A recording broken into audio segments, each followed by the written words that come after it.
சிங்கு சிக்கான்னு வந்துக்கிட்டு இருக்கோம்.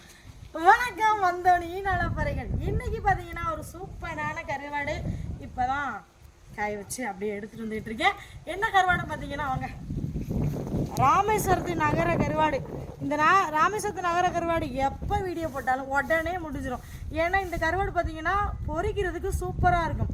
இதுக்கு முன்னாடினா பார்த்தீங்கன்னா குழம்புக்கு வந்து கருவாடு வீடியோ போட்டிருப்பேன். அதுக்கப்புறம் பொரிக்கிறதுக்கு கண்டிப்பாக கேட்பீங்களா, அதனால் வந்து இது வந்து வறுக்கிறதுக்கு எங்கள் ஊரை நான் பொரிக்கிறது தான் சொல்லுவோம். பொரிக்கிறதுக்கு பார்த்தீங்கன்னா சூப்பராக இருக்கும். மிளகு ரசம் மட்டும் வச்சுட்டு இந்த கருவாடை பொரித்து சாப்பிட்டீங்கன்னு வைங்களேன், செம்ம டேஸ்ட்டாக இருக்கும். உண்மையாகவே ஒரு தட்டுக்கு 2 தட்டு சோறு சாப்பிடுவோம், அந்தளவுக்கு டேஸ்ட்டாக இருக்கும். எங்கள் வீட்டில் எல்லாருக்குமே நகர கருவாடு பொரிச்சா ரொம்ப பிடிக்கும். இருந்தாலும் நாங்கள் தான் எடுத்து பொரிச்சு கொடுக்க மாட்டோம். ஏன்னா இவங்களே தின்ட்டாங்கன்னா ஆர்டர் போடுறவங்களுக்கு என்னத்தை கொடுக்குறது அப்படின்னு சொல்லிட்டு இந்த மாதிரி கருவாடுகள் வேணும்னா நாங்கள் கீழே கொடுக்குற நம்பருக்கு வாட்ஸ்அப் மெசேஜ் பண்ணி கண்டிப்பாக இந்த கருவாடு வாங்கி சாப்பிடுங்க. வாங்கி ரொம்ப நேரம் வச்சுக்க முடியலை, வெயில் அவ்வளோ கொளுத்துது.